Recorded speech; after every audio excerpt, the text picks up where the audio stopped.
My name is Colin McCrone. My name is Susan Portalupi. I'm Brian Rupert. Today's date is November 5th, 2006, and we're interviewing Mr. and Mrs. Jackson, Jerry Jackson, Anita Jackson, and Jerry Jackson at Rendville, Ohio for the African American presence in the Ohio River Valley, Ohio Oral History Project. There we go. Mm-hmm. Yep. Can you start by telling us your full name and spelling it, please? Jerry Dewayne Jackson, Jerry Duwaine Jackson, Jackson. Anita Patricia Jackson, Anita Patricia Jackson, Jackson. Where were you born and when? I was born in Canton, Ohio in 1941. Mrs. Jackson? Oh, I was born in Cleveland, Ohio in 1944. Jerry, when did you move down here?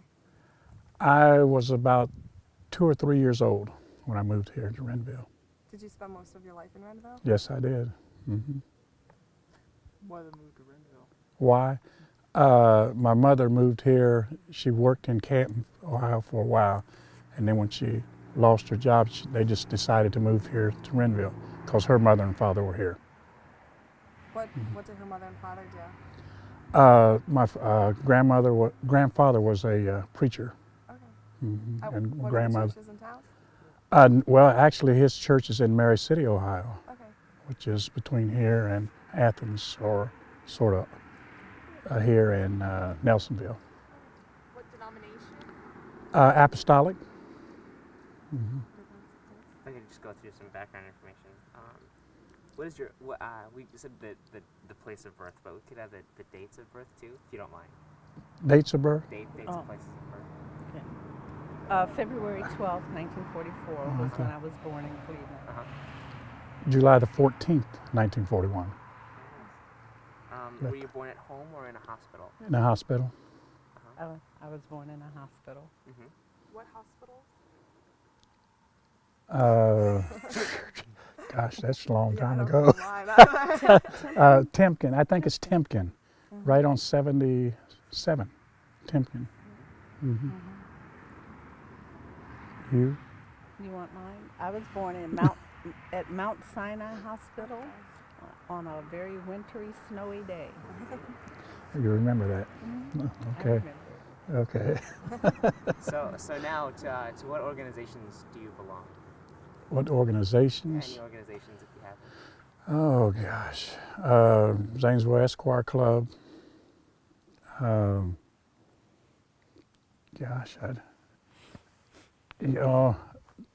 what else? The Gantt Foundation, yeah. Board member of the Gantt Foundation, NAACP. Just had our banquet last night. Let's see. You used to coach, right, basketball at Zanesville?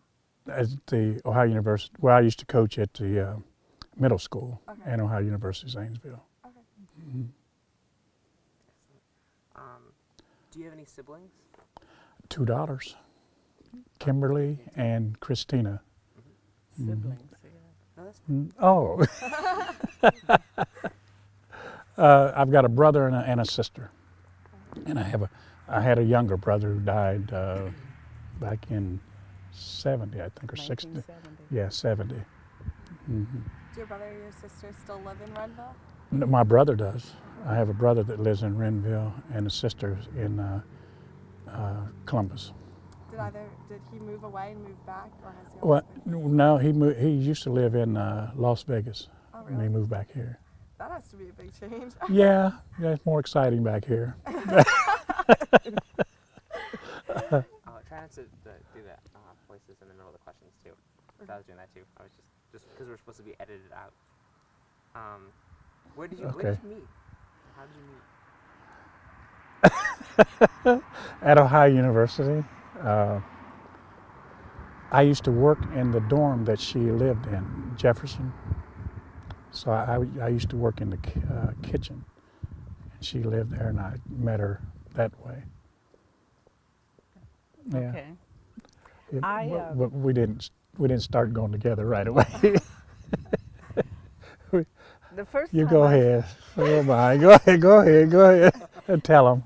The first time I saw him was actually another young guy took me to a basketball game.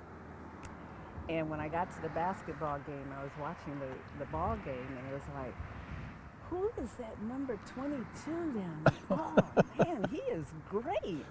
And number 22 was making all these, moves and everything on the court, and I thought, that was one of the best basketball players I had ever seen. And I had been to a lot of basketball games because my father was a basketball coach and played basketball. So, I asked the guy who took me to the game who number 22 was, and he said, oh, that's Jerry Jackson. He's our star player. And I said, oh, okay. Well, and I asked him, I said, well, where does he live? And so he didn't know, but anyway, so we dated. After the game, I think we stopped at a restaurant or something and got something to eat. And it wasn't too long after that date with, his name was Larry. It wasn't too long after my date with Larry that I found out that Jerry worked in the cafeteria where I stayed in Jefferson Hall. And so I liked milk, and he used to always serve milk, so I would always make a point to maybe like get extra milk when I go through the line. Yeah, okay. That's how we met. That's how we met. When was it that you initially started noticing each other and started dating? Well, she was trying to fix me up with her roommate first. Yeah. So I would come out and talk to, I think there were the three of you. There was three of us. There were three of you, yeah. I would come out and sit with them and just talk with them. And she was trying to set me up with Audrey, but I don't know, nothing ever happened. Mm-hmm. And then I think, didn't I ask you to go to a dance? Mm-hmm. I bet I had a friend, and yeah, and we made a bet we saw her dancing. She used to dance a lot, so we saw her doing a dance at some program. So me and my buddy made a bet who would date her first. And so I asked her for a date, so I got to, and that way we met. I took her to a dance, so I won the bet. And I didn't know that. Oh, yes, you did. I told you. We say, oh my, look at that good dancer. I know, I told you. And so I bet him, and I asked her for a date, and we've been together ever since. Yeah, my roommate, Audrey, really liked Jerry, and I kept trying to get him to go out with Audrey, and he just didn't seem to be interested in Audrey at all. Every time I would say something wonderful about Audrey, he would always ask me about me. And so, anyway, it didn't work out. Mm-hmm. Where did you get married? Oh gosh, 65. 65. Mm-hmm. Mm-hmm. On campus? No, it was in Zanesville, Ohio. No. Well, Yes, it was. What do you mean, no? We got married twice. Yes, we got married Yeah, twice. we really did. I was working in Zanesville. This is after I left Ohio University. I went to the Detroit Pistons first, and then when I came back, I started working in Zanesville at the J.C. Penney Company. And then I received a notice from the Army. So in order not to go, I had to be married. So we decided to go get married. Her mother and father brought her down from Cleveland. So we went out to the minister's house and we were married. But then they took her right back home. So yeah, so because we had already planned a marriage in June. We had a big wedding planned for June. So we just had to put it off for a little while, until June. So our father wouldn't let me see her until, we had the big wedding. So that stopped me, that prevented me from going to the service for a while. That's a great great story. Where was the Wow. second wedding? The second wedding was in Cleveland, a big wedding. Oh, we're in Cleveland. I'm from there. Oh yeah, From the west side. But west side. It was at Mount Pleasant Methodist Church on 130th and Abel. Okay. That's where we got married there. Cool. It was weird. I tell people we got married twice, and it's like, Yeah. we're really married. But it did keep him from going into the service for that time because they weren't taking married men. But he ended up going later because then after we got married, then they started taking married men into the service. So he ended up going to Vietnam anyway. What was it like growing up in Renville? What was it like? It was a lot of fun. I mean, it was just, to me, it was just like any other town. I mean, we had a lot of activities that we did. You know, we had to make up our own activities, but there were a lot of boys and girls my age. So we would play out in the middle of the street, this was there wasn't a sidewalk like it is here now. I mean, it was a brick sidewalk, dirt road. You know, we'd play ball games, baseball games. There used to be a baseball diamond way up on the hill. It was way back. You can't see it now. It's way back there. We used to go up there and play baseball. Basketball we'd play down here in my driveway. And but hiking, games at night, later. Everybody had to be off the street at 8 o'clock. When you heard the bell ring, that bell right up there at the mayor's office, you had to go home. Yeah. Is the house still standing that you grew up in? That I grew up. Well, no, there was a house here, yeah, right about where this trailer we lived upstairs for a while. Then there was a house next to it where we lived. I lived down there for a while. My grandparents were upstairs. Then there was a house right over here where this church is. We lived in the back, so we lived there for so many years. And then we moved, I think, to the house that my mother's in now. But I don't know how many years we stayed in each one, but we moved all around. So you got your start in basketball in your driveway? Well, actually, up at the school here on the hill, we didn't have a gymnasium. We had an outdoor one basket, so we would practice basketball up and down the hallways, and then if it was warm enough, we'd go outside. And I would play in order to learn how to play, I played with the bigger fellas just to learn, because there weren't that many at the school, so you had to play with the older fellas. So they would knock you around, so you learn, how to stay out of the way and get around them. So you learned that way. And then we built another outdoor bucket down here where we would play in the evenings. And then we had, there was one guy in town who was better than everybody, so you played against him all the time until when you got good enough, if you beat him, you considered yourself pretty good. So he was sort of our benchmark, or, sort of the guy we played against in order to get better. Did you become that guy eventually? Yeah, eventually. Eventually I would beat him, and then after that, I don't think I lost anymore, after beating him. His name was Donnie Fountain. I saw him about 2 years ago in Columbus, and I hadn't seen him for at least 30-some years. And when I saw him, he looked so short. I mean, he was, really short. I didn't realize he was that short until I saw him, but I guess he was always that size, but we just figured he was the greatest around here.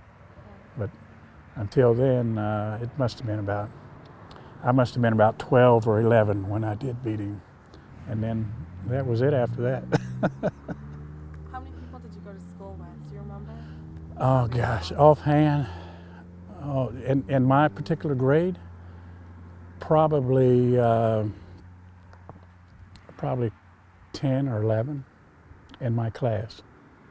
From grade 1 on to grade 8, And then we had our, well, it was 1 to 8 up here on the hill, and then from the 9th grade on, you went to Corning. So we graduated. As a matter of fact, we had our graduations in this church here, from 8th grade to 9th grade. And there was probably 10 at the most. Yeah. I think I remember you saying that the classes were integrated. You had different Yeah. grades in one classroom. Yeah, oh yeah, we had, I think from 1 to 4 was in one room, and 5 and 6 was in another room, and then 7th and 8th in another room. Mm-hmm. About how big would those rooms be then? How big? Oh gosh. They were, I don't know for sure, maybe 20 by 20, 24 by 24, probably 24 by 24. Now, was the school integrated or segregated? It's integrated. And what would you say was the breakdown in race? Breakdown probably, oh gosh, probably 70, probably 70% black. Mm-hmm. Then it changed. From 9th grade on, it wasn't. It was the other way around after we went to Corning. Mm-hmm. You had mentioned the 3 teachers. Were they African American or were they The ones that they were all African Americans except I think maybe for a half a year, or in the middle of one of the years, we had a white teacher to come in from New Lexington, Ohio, because one of our teachers was pregnant and had to leave for a while. But generally, they were mostly African Americans.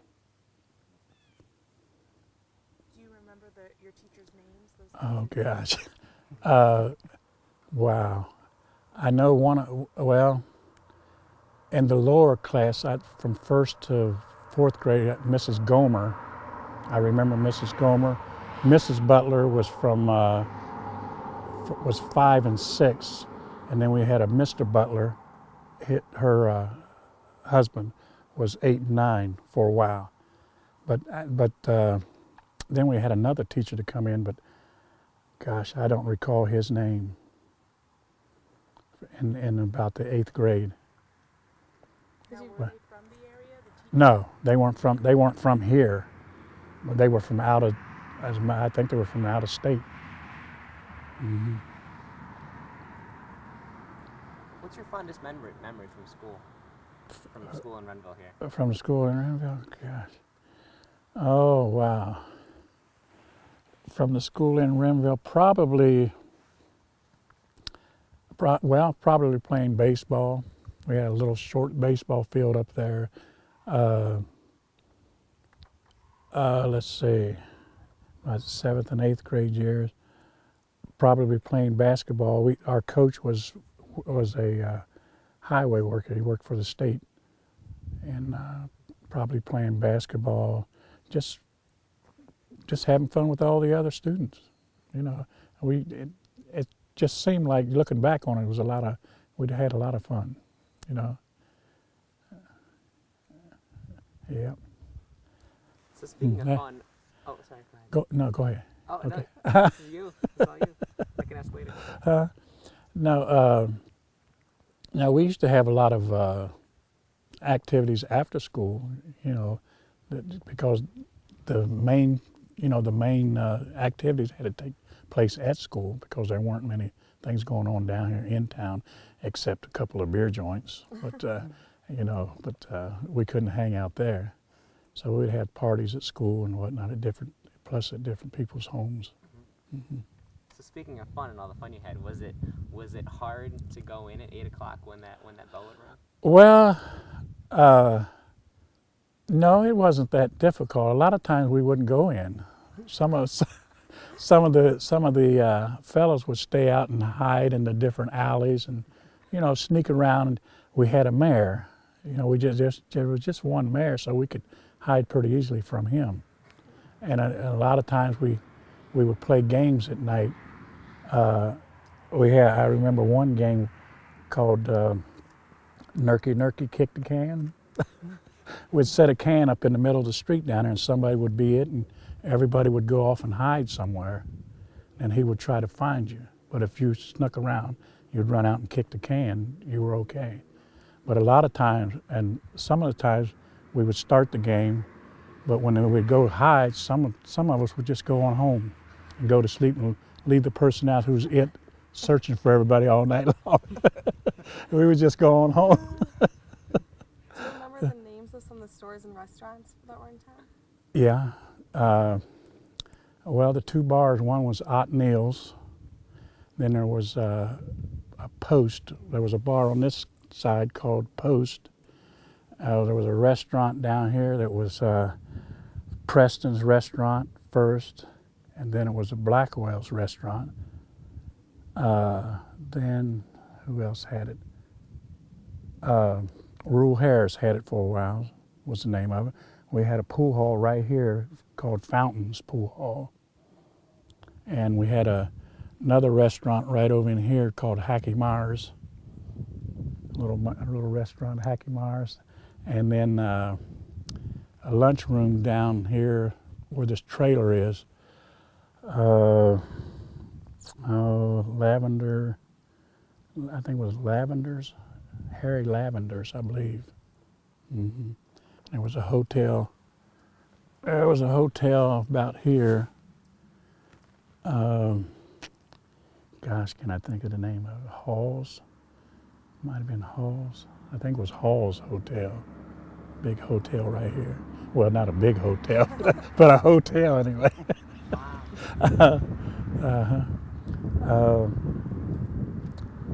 No, yeah, I think that's all the ones that I remember. Mm-hmm. Oh. Roller skating rinks and movie theaters. Where would you go to do those type of activities? When I was here, to go to the movies, we had to go to Corning. We would walk down to Corning, about a mile away. Roller skating, we would either go to Zanesville or to Gloucester. Now with roller skating, was that segregated or integrated? In Gloucester, it was segregated. No, in Gloucester it was integrated. In Zanesville, it was segregated. And it was only on Monday nights. Yeah. In Zanesville, it was only on Monday nights. What was the name of that roller rink? Linden Roller Rink. Now,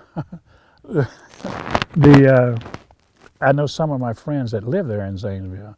They used to go, they'd go on Monday nights too, and the guy was always making announcements. We have skating here every day of the week, They would always ask him about, coming to, Tuesday, Wednesday, Thursday. Said, well, you better not. Monday's a good night for you. So they would come on Mondays.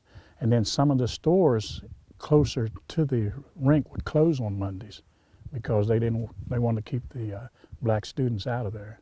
So and to this day, there's still one Tom's Ice Cream that still closes on Monday nights, even though the skating now is all integrated, and the skating ring is owned by a black fella now. So it's just changed over the years. Now, before I came to Renville, I think my mother told me there was a skating ring right over here where the road goes through that they used to skate in. And we also used to skate in Chester Hill, Ohio. Mm-hmm. Now was that rink segregated or It was integrated. Mm-hmm. How about the movie theater in Corning? Well, it was integrated, but we sat in a certain section. We all sat. You just knew where you sat. Left-hand side, halfway down is where we sat. Yeah, but it was sort of integrated, but not. You had told me the story of the hanging at the festival. Do you remember the hanging on the tree over here? Could you retell the story on the hickory tree? Or? On this sycamore tree right there, the big one right there. I don't know. There's my mother knows more about it than I do, but I think there were two hangings there, and I don't really remember the details of it, but I'm pretty sure she told me there were two.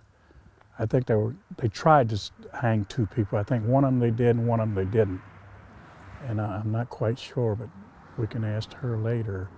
Do you remember anything about that? No, I don't think so. But I know and the jailhouse was right behind the mayor's office there. And I know she told me that, they had 2 cells, and they put one guy in there, and so in order to get even, he burnt the jailhouse down, but he also burned up in the jail. He set the jail on fire and burned himself up. Yeah. Growing up, was there a lot of crime in Renville? Do you remember? Crime, well, not really. Crime, pranks, maybe, but not really. I don't remember that much crime, but playing jokes on different people in the town, or teasing, or especially around Halloween, you're going to different people's houses, beggars night, and then if they didn't, you open their doors and throw corn in or something like that, or you go around and tip over people's outhouses, things like that. Not crimes, they weren't crimes, they were just pranks, That's all they were. That's all we called them anyway. But I do remember Uncle Harry. Yeah, I know. I remember Uncle Harry killing a guy down here in Ottnill's bar. A guy was teasing him, so he went home and got his gun and came down and shot him. And then, he spent quite a few years in prison. And then before that, I remember my mother telling me of him shooting another fella in the leg for stealing his groundhog. He cooked a groundhog and the guy stole it, so he shot him in the leg. And, and the guy also, Uncle Harry was bad. Uncle Harry was bad. Something else. He was something else. And I remember another guy, what was his name? Hunky John. His name was called Hunky John. He killed the guy's, he didn't kill the guy. He killed Ottnill's first wife. Came down there and shot her with a shotgun because they had gotten him about something. And he came down and just shot her because he lived back up in the hollow. I remember all the sheriffs and everybody coming down to try to get him out of his house. Yeah, those are just probably just the 2 killings that I do remember here. But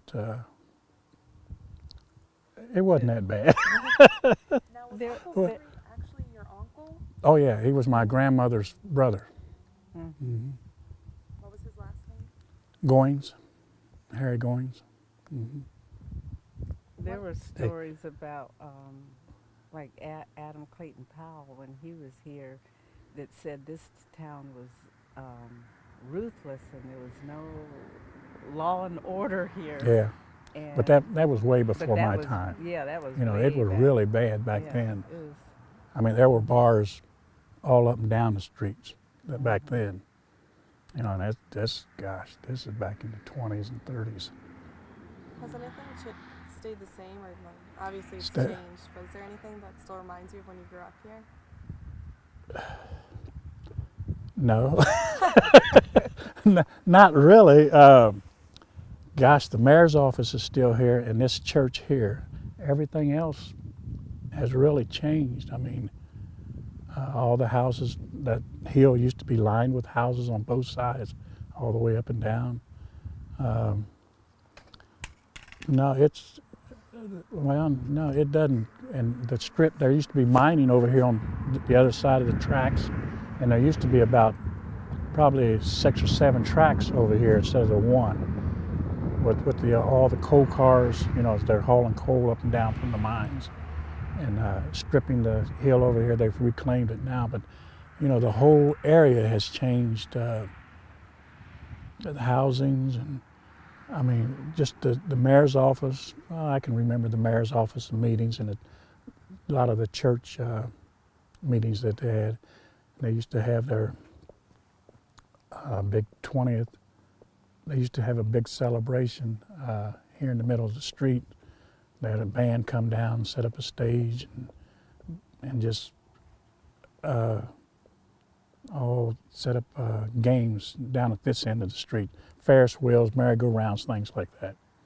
And it was a good time then. But you would never know by looking at it now. If you looked at some of the older pictures, and I wish we'd had brought some with us, but because I have some probably from the 40s, 50s or 40s when there were more houses on the streets. I know when we first got married, there were still a lot of houses on this side of the street, and the post office was still here. I remember that, and you could still go up that hill pretty much. When you come back to Renville, what do you think about when you see that all the changes that have happened and all the things that have gone? All the changes. It's sort of sad in a way, but it's sad because the people had to move away. There's nothing here for them, so they had to move to the larger cities, for jobs. But it's sad to see that, the houses that were here, I wish the houses were still on the street, even though the people aren't here. But they still come back for celebrations. This is the first year they haven't celebrated the, Emancipation Day. This is the first year we haven't had it for many years. And it's just nobody around to organize it. And the girl that organized, Jeannie Harris, she organized it before, and she just didn't have any help. And it's good, to see all the people that used to live here to come back, and some there's always somebody coming back you haven't seen for 30, 40 years. It's always nice, and then to listen to some of the stories and sit around and lie to each other, about the good times. Yeah. Yeah. The activities associated with Emancipation Day. Some of the activities. Yeah. What went on during Emancipation Day? Now or then? When you were. Oh, back then. Well, they would bring in a carnival and set it up on the street. Different rides and games and whatnot. Mostly on that end of the street, because the street was longer than what it is now going that way. Most of the rides and things were on that end of the street. About in this area right up here, they would set up a stage that goes, across the street, and they would have a big band to come in and dances. And they would have a hog roast back on, there was an alley over here. They would cook a hog or have a hog roast. And then, of course, a lot of people would come in from Columbus or Zanesville. Some of their parents are the ones that had moved away, and they would just celebrate for a couple of days. It usually ran the whole weekend. So what day did it usually take place on? The 22nd of September, was it? I think September? October or September. It was the 22nd. We always called it the 22nd. It was either close to the 22nd. I think it was September. Did it always take place on a weekend, or it was always on a weekend. Even though the 22nd didn't fall on the weekend, they would always have it on the weekend. You had mentioned the railroad tracks before. Did they have a passenger train that came through? Oh, when you yeah. lived here? Oh yeah, passenger train would come through, and there was a little barn type or whatever thing over here, and it would stop. I mean, you could get a ride. You could ride to Columbus or Athens or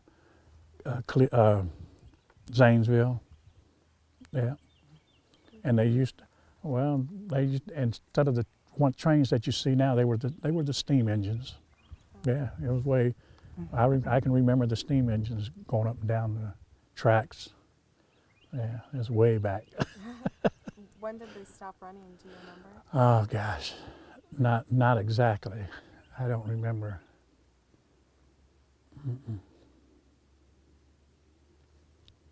What do you remember about Sunday Creek? Sunday Creek? Yeah, it goes around here, right? Yeah, Sunday Creek. All I can remember about that is the coal mine, the coal mining over in. Now the place back in this area, the little valley there, I think was number 3. I think they called it number 3 Hollow. There was a coal mine over there. Johnny Cook's coal mine was over in that area. And then right down the road here, about a half a mile, was number 9 coal temple that went across this highway. and went down into the ground there. And I know there were a lot of coal mines over in Shawnee and New Straceville too. What do you remember about coal mining in this area? In this area, well, most of the coal mines had played out by the, while I was growing up here, because my grandfather used to work in number 9 coal mine, but they started, I guess it became too expensive to mine it, and people were losing their jobs because of the machines that were taking their places, and they were moving away, so the coal mines just, started playing out. And I remember stories of one-day war between Renville and Corning. Somebody, I don't know, they were fighting over, it was strikebreakers, between the people in Renville wanted to go to work in the mines, but down there they were striking, so they didn't want them to go to work. So they had their guns out and everything, were ready to go to war, and somehow the governor came in and they sort of settled it in one day, so no one got hurt. Yeah. Oh God, the year, I don't know the year. It was way back. Yeah. In addition to coal mining, what were some of the other industries that were in Renville, or that employed people that lived in Renville? That lived in Renville? There was no employment here other than stores or restaurants or things like that. Some of the people went to Zanesville to work in the steel foundries up there. But as far as around here, coal mining was it. Did you ever plan to come back and live here? Did you ever want to? Well, no, not really. It's nice to come back and visit, and I would like to have owned some land here and maybe put a little cabin on it or something, just to come back and stay in, something like that. But as far as living here, no, there wouldn't have been any employment even after retirement. It's nice to come back and visit, but then, you leave. When you were here, since people started moving out, when you were here, did you notice people start leaving, or as you were here, the population start to decline? Yeah, I noticed the people started moving out. 'Cause friends were moving away because their parents were getting jobs in Columbus or Zanesville or some of the other small towns around. Would you say where would you say they mostly went? I think most of them went to Columbus. Mm-hmm. Did you ever hear about the Rendville Club in Columbus? Yeah. Yeah. Can you tell us a little bit? That's so interesting to me. Oh, the Renville Club. Well, they're the ones that usually. Of course, they're all from Renville. Most of them are from Renville, and they usually set up the Emancipation Day celebration here in Renville, and it's just mostly the people that moved away and they want to stay in contact with each other. And I think Janice Blake, I think, is the president of the Renville Club in Columbus, I believe. Mm-hmm. Is it, in the Renville Club, was that integrated? Were there lots of black and white people there? I think it's mostly black. Uh-huh. Mm-hmm. How active is the club still? Oh, I don't know. I don't think they're that active right now, because most of the older people that moved away kept it together for a while, and probably the ones in their 50s and 60s still have it, but it's slowly dying off as their children come up. They don't want to come down here. Where's Renville? They don't know. They really don't know the history, of the town. If they're probably interested in the history. When you tell them about it, they get excited about it. But when you're living history, you don't think anything about it, until years later. And when you think about who lived here and what went on, you say, wow, that was great. Mm-hmm. I know when I talked to Jeannie Harris, she said that they used to meet. The Renville Club met quite often, maybe, I don't know, she didn't really say like once a month, but they met frequently. And then she said, oh, like in recent years, they might be lucky to meet once a year or something like that. So Hmm. it's kind of slowed down quite a bit. Have you been able to keep in contact with other people from Rendville? Just a few. There is a few in Zanesville that I see every now and then. But most of the, the ones that I went to school with that were in my grade, there were four blacks besides myself. No, five, because we had two fellas and three girls. And the one fella went to OU with me, and he died probably 20 years ago, somewhere in Washington, D.C.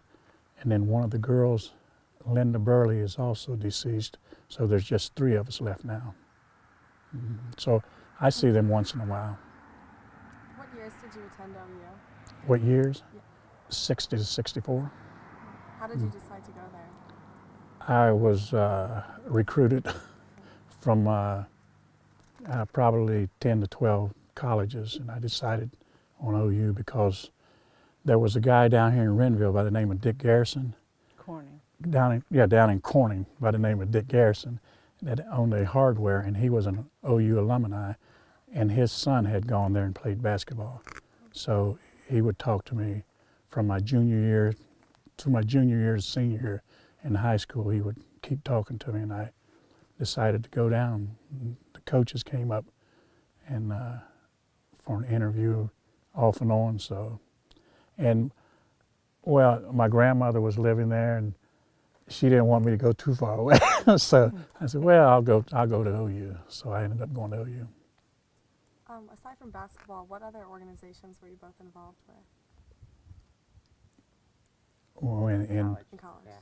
Sorry. the Varsity O Club. Not too many of them.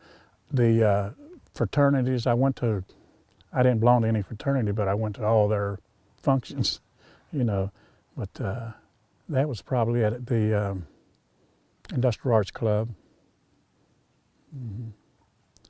And I was in the Delta Sigma Theta sorority, and I was a founding member because the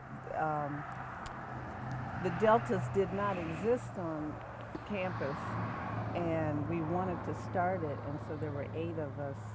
Actually, there were more, but it ended up being 8 of us that actually became members.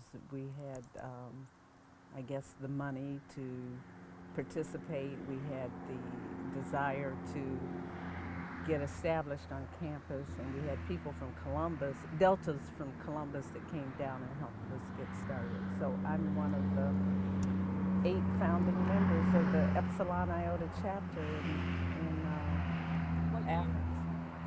In 1963. Were there any other sororities on campus when you guys founded the Delta Black sororities? Yeah, the AKAs were on campus, and that in some ways it was good that they were there, but it made it difficult because we were told, in a sense, well, you already have one black sorority. Why do you need another one? and the white sororities, there were like dozens of them, and so we just sort of, ignored that message and went on and worked very hard to get established. We were a social organization at first called the Tie Dells, meaning those interested in being Deltas. And then once we established our charter, then we became the Epsilon Iota Delta Sigma Theta sorority. So we were very happy to have that to occur. Were there any types of discrimination that you felt that you faced at OU?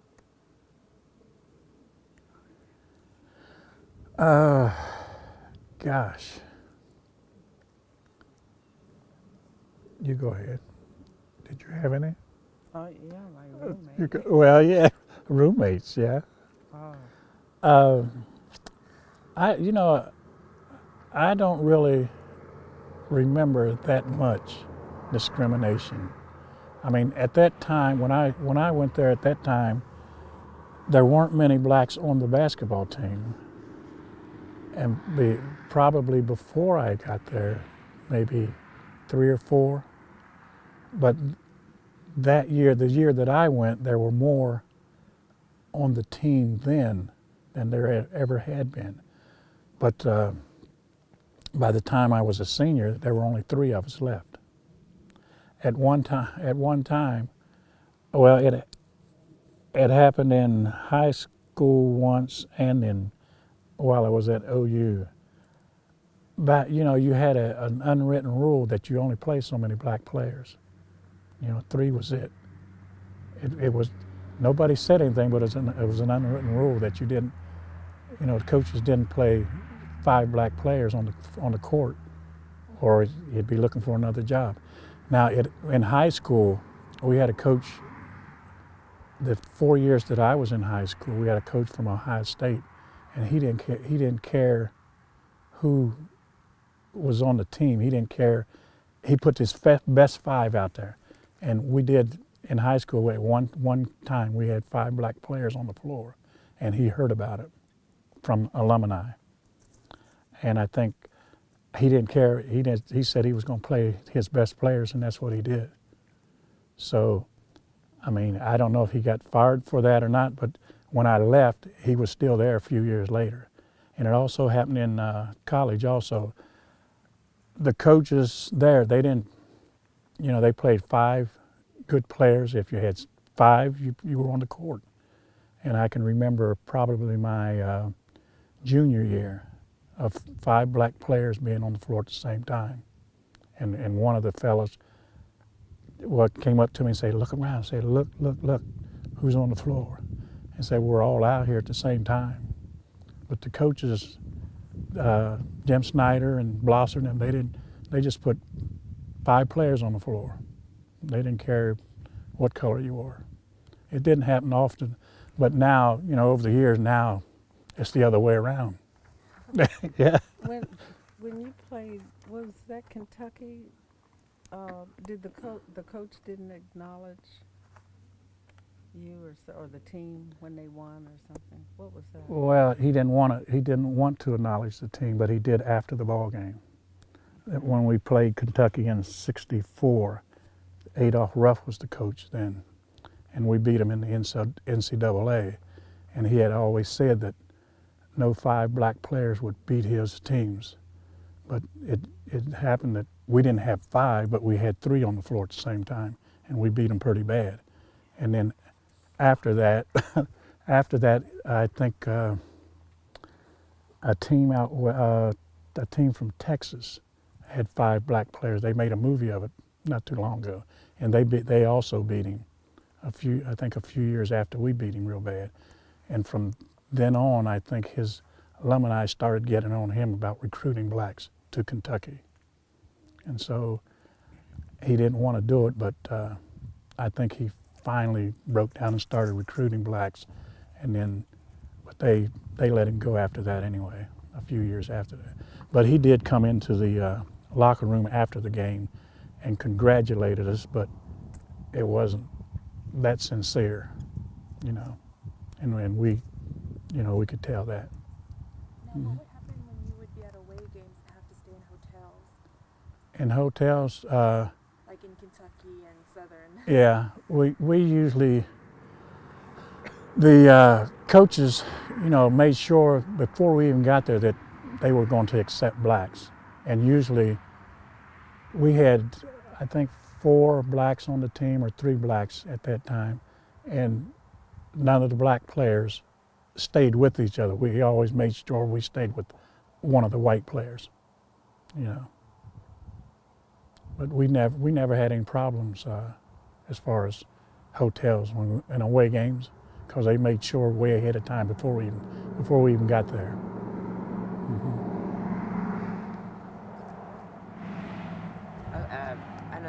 Another point to ask about about the religion in Renville and how the different churches and things like that. What different churches do you remember families going to? There was an apostolic church right here on the hill behind my mother's house. It was a big apostolic church. There was this church was a Baptist, Baptist church here. And there was a church around this way. I think there was a Methodist church. And then there was a small church. There was another part of the apostolic church that was up in this hollow here. I remember 4 churches being here in Renville as I was growing up. Were the churches integrated or segregated? I would say this one was segregated. The rest of them were integrated.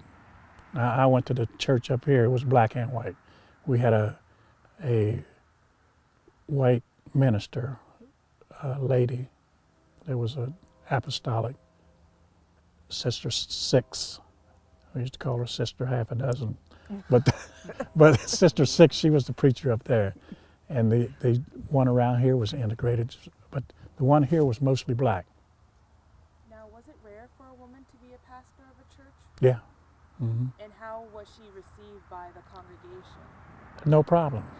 No problem. Most of her deacons were black. And she was the only, no. Yeah, I think she was the only white preacher that was there. I don't ever remember being a black preacher here. I mean, some came in, and my grandfather would preach up there once in a while too. But most of his church was in Mary City, Ohio.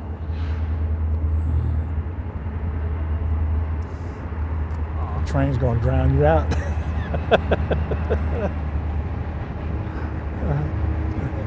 Yeah. Well, I think the last question I really want to ask is, when you come back to visit Renville, and what places do you go around to see, and what kind of memories do you look back on when I come back? Well, I usually, when I do come back, it's down to visit my mother.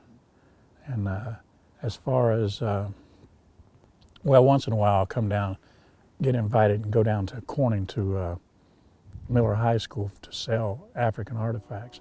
So when I'm there, I'll meet a lot of people that I knew back in high school, And as far as coming back for memories, once in a while I like to come back and just walk. Yeah. Just walk the hollows or walk over on the hills and try to remember, what it used to look like, how it used to be. There were a lot of, there's a lot of trails that we used to walk and a lot of caves that we used to visit and name and hide out.